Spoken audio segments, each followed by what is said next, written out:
Hello दोस्तों, आप सभी कैसे हो। आप सभी का दोस्त, आप सभी का बड़ा भाई, आप सभी का बहुत बहुत स्वागत करता हूं अपने YouTube channel art side classes में। दोस्तों, आज हम पॉलिटी का चैप्टर 3 पढ़ने वाले हैं। क्या? पॉलिटी का चैप्टर 3, संविधान की पृष्ठभूमि, संविधान पृष्ठभूमि। ठीक है दोस्तों, इसमें हम लोग पढ़ेंगे संविधान के बेसिक बेसिक चीज़ों को, जैसे कि संविधान कैसे बना, संविधान सभा को कैसे बनाया गया, और कैबिनेट मिशन को भारत में किसके द्वारा भेजा गया। क्योंकि दोस्तों, जो है हमारा संविधान सभा जो बनी है वो कैबिनेट मिशन के आधार पर ही बनी है। तो इन्हीं सारी चीज़ों को बहुत ही बेसिक से समझेंगे दोस्तों, बहुत ही बेसिक से पढ़ेंगे दोस्तों। बस आप सभी वीडियो के लास्ट तक बने रहना, आप सभी को सारी चीज़ें रट जाएंगी, याद हो जाएंगी दोस्तों, ये मेरी गारंटी है। बस आप ध्यान से देखना, ध्यान से समझना, जो मैं समझाऊंगा आप सभी को चीज़ें एकदम रट जाएंगी। संविधान के बारे में अगर आपसे कोई पूछता है ना, बहुत ही बेसिक से बताओगे दोस्तों। तो दोस्तों, हम लोग स्टार्ट करते हैं अपना चैप्टर को बिना किसी टाइम को बर्बाद किए। दोस्तों, हमारा पहला टॉपिक जो आता है, संविधान कैसे बना। कैसे बना आइए जानते हैं दोस्तों, बहुत ही मजा आने वाला है। तो स्टार्ट करते हैं हम। पहला पॉइंट क्या कहता है दोस्तों? ब्रिटिश सरकार ने कैबिनेट मिशन को भेजा भारत में। ब्रिटिश सरकार ने कैबिनेट मिशन को भेजा भारत में। कब भेजा? 1946 में, जिसके आधार पर संविधान सभा बनाई गई। आप सभी को समझ में आया कि नहीं? एक बार मैं आप सभी को फिर से समझाने की कोशिश करता हूं दोस्तों, बस आप सभी ध्यान से समझना, आप सभी को बहुत ही अच्छे तरीके से समझ में आ जाएगा। ब्रिटिश सरकार, देखिए दोस्तों, हमारे भारत में ब्रिटिश सरकार का शासन चलता था, ठीक है। उस टाइम पे हमारा संविधान बना है, तो ब्रिटिश सरकार ने कैबिनेट मिशन को भेजा। कहाँ भेजा? भारत में। भारत में कैबिनेट मिशन को ब्रिटिश सरकार ने भेजा। कब भेजा? 1946 में, जिसके आधार पर दोस्तों संविधान सभा बनाई गई। संविधान सभा बनाई गई, समझ में आ गया यहाँ तक? और कैबिनेट मिशन के 3 सदस्य थे। ब्रिटिश सरकार ने जो कैबिनेट मिशन भेजा था ना दोस्तों, उसके 3 सदस्य थे। आइए जानते कौन कौन से थे। 3 सदस्य थे, ये हमको पता चल गया कौन कौन से थे। पहले का नाम क्या है दोस्तों? Lord Pethick Lawrence. क्या? Lord Pethick Lawrence. दूसरे का नाम क्या था? Sir Stafford Cripps. तीसरे का नाम क्या था दोस्तों? A.V. अलेक्जेंडर। दोस्तों, नाम थोड़ा हार्ड है, इसको लेने में थोड़ा प्रॉब्लम हुई मुझे, लेकिन आप सभी को समझ में आ गया होगा बहुत ही अच्छे तरीके से। तो आप सभी को एक बार फिर से बता रहा हूँ, ब्रिटिश सरकार हमारे भारत में शासन करती थी, ठीक है दोस्तों। उसी के टाइम पे हमारा संविधान बना, और संविधान सभा को बनाने के लिए कैबिनेट मिशन को भेजा गया भारत में। कब भेजा गया? 1946 में, जिसके आधार पर दोस्तों संविधान सभा बनाई गई, ठीक है। संविधान सभा बनाई गई, और कैबिनेट मिशन के 3 सदस्य थे दोस्तों, जो ब्रिटिश सरकार द्वारा भारत में भेजा गया था संविधान सभा को बनाने के लिए। तो कौन कौन से मेंबर थे? लॉर्ड पेंथिक लॉरेंस, थोड़ा डिफिकल्ट वर्ड है दोस्तों, बट आप सभी याद करना। Lord Pethick Lawrence. दूसरा क्या है? Sir Stephen Cripps. तीसरा क्या है दोस्तों? तीसरे का नाम क्या है? A.V. अलेक्जेंडर। ये 3 सदस्य थे कैबिनेट मिशन के, जिसके द्वारा संविधान सभा को बनाया गया, ठीक है दोस्तों। अब आप सभी को बता देता हूँ लास्ट पॉइंट क्या बता रहा है इसमें, आप सभी को उसको भी समझा देता हूँ दोस्तों। बस आप सभी को अच्छे तरीके से समझना है। लास्ट पॉइंट यह कहता है दोस्तों, संविधान सभा के आधार पर संविधान को बनाया गया। हाँ, आप सभी को समझ में आ गया ना? संविधान सभा के आधार पर संविधान को बनाया गया दोस्तों, और संविधान सभा में 389 सदस्य थे। अब यहाँ तक आप सभी को समझ में आ गया होगा दोस्तों। अब ऐसा तो मुझे नहीं लगता है आप सभी को कहीं डाउट हुआ होगा। तो हमने आप सभी को बता दिया, ब्रिटिश सरकार द्वारा कैबिनेट मिशन को भेजा गया। कब भेजा गया? भारत में 1946 में, जिसके आधार पर संविधान सभा बनाई गई। कैबिनेट मिशन के 3 सदस्य थे, Lord Pethick Lawrence, Sir Stafford Cripps, A.V. Alexander. यहाँ तक क्लियर हो गया। और हमारा लास्ट पॉइंट क्या कहता है? संविधान सभा के आधार पर संविधान को बनाया गया। संविधान सभा के आधार पर संविधान को बनाया गया। संविधान सभा में 389 सदस्य थे। आप सभी को प्रोसेस समझ में आ गया होगा। ब्रिटिश सरकार द्वारा जो है कैबिनेट मिशन को पहले भेजा गया, कैबिनेट मिशन के आधार पर संविधान सभा बनी दोस्तों, और संविधान सभा के आधार पर संविधान को बनाया गया। संविधान हमारा 1947 से बनना स्टार्ट हो गया था दोस्तों। तो इतना प्रोसेस आप सभी को समझ में आ गया ना? अब दोस्तों, आइए जानते हैं संविधान को बनाने के लिए संविधान सभा की मांग कब उठाएगी और कब स्वीकार की गई कि संविधान सभा बन जाएगी। संविधान को बनाने के लिए संविधान सभा बन जाएगी, आइए जानते हैं दोस्तों। तो आप सभी को टेंशन नहीं लेना है, एक एक पॉइंट आप सभी को बताते हुए चलूंगा दोस्तों। एक एक पॉइंट, आप सभी को टेंशन नहीं लेना है। तो ये आप सभी का छोटा मोटा टॉपिक हो गया मांग से संबंधित इस टॉपिक में हम बात करेंगे। मांग से संबंधित इस टॉपिक में हम लोग बात करेंगे। तो ठीक है दोस्तों, हम लोग स्टार्ट करते हैं विदाउट वेस्ट ऑफ टाइम, ठीक है। तो पहला पॉइंट क्या कहता है दोस्तों? संविधान को बनाने के लिए दोस्तों, चीज़ों को समझना। क्या कह रहा हूँ मैं? संविधान को बनाने के लिए एम एन रॉय एक व्यक्ति थे दोस्तों, एम एन रॉय एक व्यक्ति थे। उन्हीं के द्वारा संविधान सभा की पहली मांग को उठाई गई। कब उठाई गई ये भी जानना जरूरी है दोस्तों, 1934 में। ठीक है दोस्तों, अगर आपसे अब कोई पूछता है कि संविधान सभा की मांग कब उठाई गई, पहली मांग किसने उठाई और कब उठाई, तो आप सभी को बताना है संविधान को बनाने के लिए एम एन रॉय एक व्यक्ति थे, एम एन रॉय एक व्यक्ति थे, उन्हीं के द्वारा संविधान सभा की पहली मांग उठाई गई। कब उठाई गई, 1934 में। यहाँ तक समझ में आ गया दोस्तों। अब दूसरा पॉइंट क्या कहता है, आइए जानते हैं, बहुत ही अच्छे तरीके से सभी को समझेंगे दोस्तों। तो दूसरा पॉइंट क्या कहता है दोस्तों, भारतीय राष्ट्र कांग्रेस ने संविधान को बनाने के लिए, ध्यान से सुनना जो मैं बोल रहा हूँ, भारतीय राष्ट्र कांग्रेस ने संविधान को बनाने के लिए संविधान सभा की मांग को 1935 में स्वीकार कर लिया।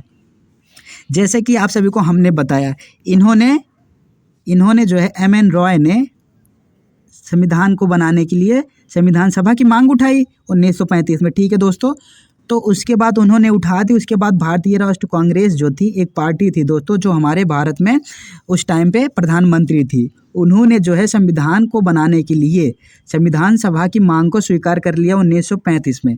इन्होंने मांग को उठाई 1934 में, एम एन रॉय द्वारा मांग को उठाई गई 1934 में। ठीक है दोस्तों, भारतीय राष्ट्र कांग्रेस ने संविधान को बनाने के लिए संविधान सभा की मांग को 1935 में स्वीकार कर लिया। यहाँ तक समझ में आ गया दोस्तों। अब हमारा तीसरा पॉइंट क्या कहता है, ब्रिटिश सरकार ने संविधान को बनाने के लिए संविधान सभा की मांग को अंतिम रूप से स्वीकार कर लिया 1940 में।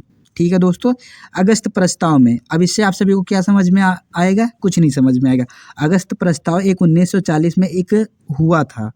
आपको सिर्फ इतना जानना, अगस्त प्रस्ताव में जो है स्वीकार कर ली थी ब्रिटिश सरकार ने संविधान को बनाने के लिए संविधान सभा की मांग को। ठीक है, यहाँ तक समझ दोस्तों। और हमें अगस्त प्रस्ताव को अच्छे तरीके से बाद में बताऊंगा, अभी के लिए इतना ही समझो। ठीक है दोस्तों, तो एक बार आप सभी को फिर से समझा रहा हूँ।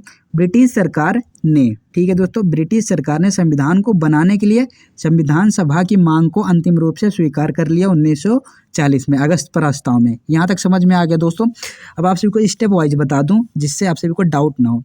एक व्यक्ति थे एम एन रॉय, संविधान को बनाने के लिए इन्होंने संविधान सभा की मांग को उठाया 1934 में। ठीक है दोस्तों, तो भारतीय राष्ट्र कांग्रेस एक हमारे भारत में थी प्रधानमंत्री उस टाइम पे। ठीक है दोस्तों, तो उन्होंने संविधान को बनाने के लिए इन्होंने उठाई, उसी को इन्होंने संविधान सभा की मांग को स्वीकार कर लिया 1935 में।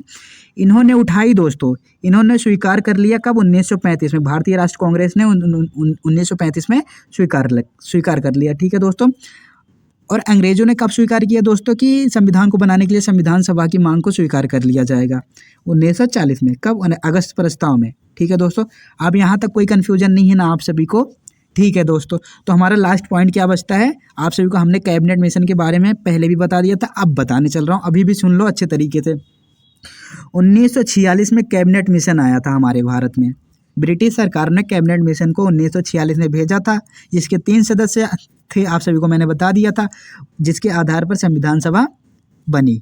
और संविधान सभा के आधार पर दोस्तों हमारा संविधान बनना शुरू हो गया 1947 से 1946 तक ये सब हुआ।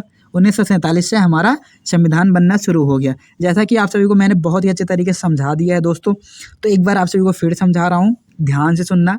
बार बार मैं इसलिए समझाता हूँ कि आपको समझ में आया, और कोई मेरा मतलब नहीं है आपको समझाने का। ठीक है, संविधान को बनाने के लिए एक व्यक्ति थे जिनका नाम था एम एन रॉय, उन्हीं के द्वारा संविधान सभा की पहली मांग उठाई गई थी 1934 में। ठीक है दोस्तों, इन्हीं के द्वारा उठाई गई थी, और हमारे उस टाइम पे भारतीय राष्ट्र कांग्रेस सरकार थी, तो उन्होंने संविधान को बनाने के लिए संविधान सभा की मांग को स्वीकार कर लिया।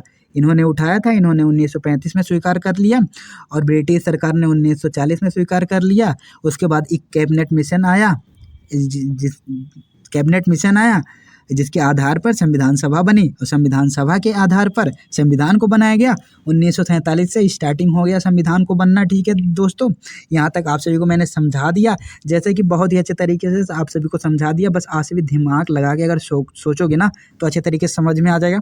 अब आइए जानते हैं दोस्तों कि संविधान सभा कैसे बनी। संविधान का तो हमने समझ लिया, अब संविधान सभा कैसे बनी इनको जान लेते हैं। संविधान सभा का गठन, क्या दोस्तों, संविधान सभा का गठन जान लेते हैं। हमने अभी तक जो पढ़ा दोस्तों, संविधान कैसे बना, संविधान सभा की मांग किसने उठाई थी, संविधान कैसे बना और संविधान सभा की मांग किसने उठाई थी और संविधान सभा बनी कैसे, उनको जान लेते हैं। तो पहला पॉइंट क्या कहता है दोस्तों, लेकिन आप सभी को पहले बता दूं, ये संविधान सभा का गठन, ये हमारा टॉपिक हो गया। संविधान सभा के बारे में, संविधान सभा कैसे बनी, उन्हीं की चीज़ों के बारे में हम इस टॉपिक में पढ़ने वाले हैं। तो पहला पॉइंट क्या कहता है दोस्तों, संविधान को बनाने के लिए, चीज़ों को समझना बहुत ही रोमांटिक है दोस्तों, बहुत ही। संविधान को बनाने के लिए संविधान सभा को बनाया गया। क्या कह रहा है, संविधान को बनाने के लिए संविधान सभा को बनाया गया। यहाँ तक समझ में आ गया दोस्तों। संविधान सभा को बनाने के लिए कैबिनेट मिशन लाया गया 1946 में। संविधान सभा को बनाने के लिए, संविधान सभा को बनाने के लिए दोस्तों कैबिनेट मिशन लाया गया भारत में 1946 में। इसको मैंने आप सभी को पहले ही बता दिया था, लेकिन फिर भी बता दिया। अब तीसरा पॉइंट क्या कहता है दोस्तों, संविधान सभा में कुल कितने सदस्य होते हैं, सदस्य की संख्या कितनी है। अब आप सभी को मैंने पीछे भी बताया था, अभी भी बता दे रहा हूँ, आप सभी को कन्फ्यूज नहीं होना है। चीज़ों को एक चीज़ जो पढ़ाऊँगा ना, उसी को बार बार ऐसे पढ़ाते हुए चलूँगा, आप सभी को कहीं भी कन्फ्यूजन नहीं होगा, कहीं भी डाउट में नहीं रहोगे दोस्तों। ये मेरा चैलेंज है, ये मेरा वादा है। तो संविधान सभा में कुल सदस्य संख्या 389 थी दोस्तों। संविधान सभा में कुल सदस्य संख्या 389 थी। आप सभी को मैंने बहुत ही अच्छे तरीके से समझाया है, फिर अगर मैं समझाऊंगा मैं कंफ्यूज हो जाऊंगा आप सभी को समझाने के चक्कर में। तो जो समझा रहा हूँ वही समझते हुए चलो, तो नहीं तो मैं कंफ्यूज हो जाऊंगा, तो फिर आप सभी को कौन पढ़ाएगा यार। ठीक है, तीसरा पॉइंट क्या कहता है, संविधान सभा की सीटों को 2 भागों में आवंटित किया गया। कितनी सीटें थी दोस्तों, 389 सीटें थी। ये दिख रहा है ना, संख्या, सदस्य कह लो या फिर सीटें कह लो, ये बात एक ही है। ठीक है दोस्तों, आप सभी को कन्फ्यूज नहीं रहना है कि ये 389 सदस्य थे और 389 सीटें, तो दोनों एक ही हैं दोस्तों। तो इनके लिए इलेक्शन हुआ तभी तो सदस्य उस पर बैठेंगे, सीटें खाली थी, 389 सीटें खाली थी। ठीक है दोस्तों, इनको 2 भागों में बांटा गया, इनको 2 भागों में आवंटित किया गया। किन किन को, 2 भागों में, कौन कौन से भाग हैं दोस्तों, ब्रिटिश भारत, पहला हो गया ब्रिटिश भारत जिसको 296 सीटें मिली, जिसको 296 सीटें मिली, और दूसरा भाग कौन सा है दोस्तों, देशी रियासतें, जिनको 93 सीटें मिली। एक बार आप सभी को लास्ट वाला पॉइंट आप सभी को फिर से समझा दे रहा हूँ। संविधान सभा की सीटों को 2 भागों में आवंटित किया गया। कितनी सीटें होती थी दोस्तों, 389 सीटें होती थी, उनको 2 भागों में बांटा गया, 2 भागों में आवंटित किया गया। पहला भाग कौन सा है, ब्रिटिश भारत, 296 सीटें दी गई। ठीक है दोस्तों, दूसरा भाग जो है देशी रियासतें, इनको 93 सीटें दी गई। अब ब्रिटिश भारत के सीटों के बारे में अच्छे तरीके से समझ लेते हैं दोस्तों। इलेक्शन कैसे हुआ, किन किन को कितनी सीटें मिली, इन सारी चीज़ों को जान लेते हैं। तो डाउट में नहीं रहना है दोस्तों, एक एक चीज़ आप सभी को ऐसे समझाते हुए चलूँगा दोस्तों, ऐसे समझाते हुए चलूँगा, आप सभी को कोई डाउट में नहीं रहना है। ठीक है दोस्तों, तो स्टार्ट करते हैं। पहला पॉइंट क्या कहता है दोस्तों, ब्रिटिश भारत को 296 सीटें आवंटित की गई। मैंने पीछे बताया था, वही बात फिर से कह रहा, ब्रिटिश भारत को 296 सीटें आवंटित की गई थी। ठीक है दोस्तों, अब इसमें अगला पॉइंट क्या कहता है, ब्रिटिश भारत जो है दोस्तों वो 2 भागों में बांटा गया है। अभी आप सभी को मैंने पिछले चैप्टर में, वो जब मैं पढ़ा रहा था राज्य व उनके क्षेत्र, उसमें मैंने आप सभी को इन सभी चीज़ों के बारे में बताया था। ठीक है, लेकिन आप सभी को फिर से समझा रहा हूँ।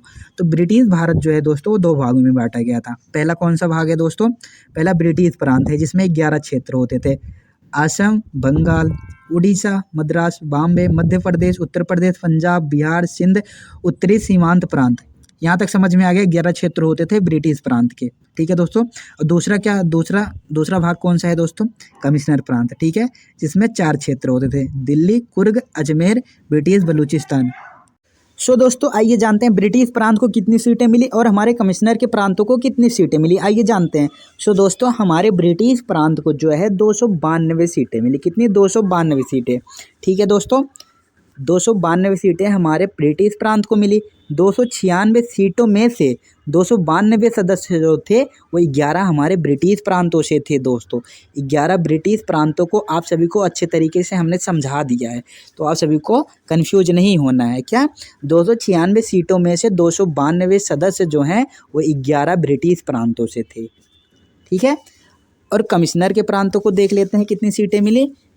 कमिश्नर के प्रांतों को दोस्तों, ये हमने गलत कर दिया है दोस्तों, मिसअंडरस्टैंडिंग हो गई हमसे लिखने में, 4 सीटें। ठीक है, कमिश्नर के प्रांतों को 4 सीटें मिली। ठीक है दोस्तों, तो 4 सीटें कमिश्नर के प्रांत को मिली और ब्रिटिश प्रांत को 292 सीटें मिली। ठीक है दोस्तों, 296 सीटों में से 4 सदस्य जो थे दोस्तों कमिश्नर के प्रांत के थे, कमिश्नर के प्रांतों से थे।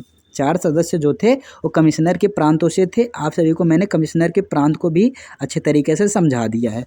अब दोस्तों 292 जो है और ये यहाँ पे 4 था, अब इनको ऐड करोगे तो कितना आ जाएगा 296। 296 सीटों के लिए दोस्तों इलेक्शन हुआ। ठीक है दोस्तों, किसके द्वारा? विधायकों द्वारा। 296 सीटों के लिए विधायकों ने मतदान किए, विधायकों ने वोट दिया। और फिर किन किन को कितनी सीटें मिली अब आगे जानते हैं दोस्तों। यहाँ तक आप सभी को समझ में आ गया होगा। ठीक है दोस्तों, तो हम आगे बढ़ते हैं। किन किन को कितनी सीटें मिली उनको जानते हैं और उसके बाद हम लोग और सारी चीज़ों को जानते हुए चलेंगे। किस किसने कितनी सीटों को जीता, आइए जानते हैं दोस्तों। भारतीय राष्ट्रीय कांग्रेस ने 208 सीटें जीती 296 सीटों में से। मुस्लिम लीग ने 73 सीटें जीती 296 सीटों में से। निर्दलीयों ने 15 सीटें जीती 296 सीटों में से। ठीक है दोस्तों, यहाँ तक समझ में आया? एक बार मैं आप सभी को फिर से समझा रहा हूँ। किस किसने कितनी सीटों को जीता, 296 सीटों के लिए इलेक्शन हुआ। ठीक है दोस्तों, किन किन लोगों ने कितनी सीटों को जीता? भारतीय राष्ट्रीय कांग्रेस एक थी, उसने जो है 208 सीटें जीती 296 सीटों में से। ठीक है दोस्तों, मुस्लिम लीग एक थी, उसने 73 सीटें जीती 296 सीटों में से। एक थी निर्दलीय पार्टी ने 15 सीटें जीती 296 सीटें में से। ठीक है, यहाँ तक समझ में आ गया ना दोस्तों? ठीक है, और जो है ना दोस्तों, आप सभी को एक पॉइंट और बताना चाहता हूँ। मुस्लिम लीग जो थी ना दोस्तों, जो ये 73 सीटें जो जीती थी मुस्लिम लीग ने, उसने जो है संविधान सभा में शामिल होने से मना कर दिया। क्यों मना कर दिया? क्योंकि उसे खुद को स्वतंत्र रहना चाहती थी, वो खुद में स्वतंत्र रहना चाहती थी। इसको पॉइंट से समझ लेते हैं दोस्तों। मुस्लिम लीग ने संविधान सभा में शामिल होने से मना कर दिया क्योंकि वो खुद में स्वतंत्र रहना चाहते थे। तो यहाँ तक आप सभी को सारी चीज़ें समझ में आ गई होंगी दोस्तों। तो हमने ब्रिटिश सरकार की 296 सीटों का इलेक्शन पढ़ लिया, कितनी सीटों किसको मिली, इन सभी चीज़ों को समझ लिया। तो आइए देसी रियासतें बच रही हैं ना दोस्तों, देसी रियासतों का भी जान लेते हैं। ठीक है दोस्तों, तो स्टार्ट करते हैं। दोस्तों देसी रियासतों को 93 सीटें आवंटित की गई। हमने आप सभी को बताया ब्रिटिश सरकार को 296 सीटें आवंटित की गई थी। उनके चुनावों के बारे में, इलेक्शन के बारे में हमने अच्छे तरीके से पढ़ लिया। किन किन को कितनी सीटें मिली, किन किन लोगों ने कितनी सीटों को जीता। तो अब आती है देसी रियासतों को पढ़ने की। देसी रियासतों को कितनी सीटें आवंटित की गई? 93 सीटें। अब इनका देख लेते हैं, इनका चुनाव हुआ था या नहीं हुआ था, इन सारी चीज़ों को जान लेते हैं दोस्तों। तो इनका कोई चुनाव नहीं हुआ था दोस्तों। देसी रियासतों को जो 93 सीटें आवंटित की गई थी, उन सीटों का कोई चुनाव नहीं हुआ था दोस्तों। और ये देसी रियासतें जो हैं ना दोस्तों, इन्होंने संविधान सभा में शामिल होने से मना भी कर दिया था। जैसे मुस्लिम लीग ने मना कर दिया था, उसी प्रकार से देसी रियासतों ने भी संविधान सभा में शामिल होने से मना कर दिया था। ये लोग भी खुद में स्वतंत्र रहना चाहती थी। ठीक है दोस्तों, तो आज का हमारा टॉपिक हुआ कंप्लीट, आज का टास्क हमारा हुआ पूरा दोस्तों। तो आज के लिए बस इतना ही पढ़ना था हम सभी को। पार्ट 2 में सारी चीज़ों को पढ़ेंगे, पृष्ठभूमि से जितनी भी संबंधित चीज़ें हैं पार्ट 2 में पढ़ेंगे। ठीक है दोस्तों, बाकी सारी जो चीज़ें बची हैं दोस्तों हम पार्ट 2 में बहुत ही अच्छे तरीके से पढ़ेंगे। आप सभी को बहुत ही ज़रूरी है, आप सभी को देखना, पार्ट 2 को ज़रूर देखें दोस्तों। और इस वीडियो की PDF लिंक चाहिए तो आप सभी को डिस्क्रिप्शन बॉक्स में देखना है, आप सभी को PDF लिंक मिल जाएगी। और आप सभी को ज़रूर से ज़रूर देखना पार्ट 2 को।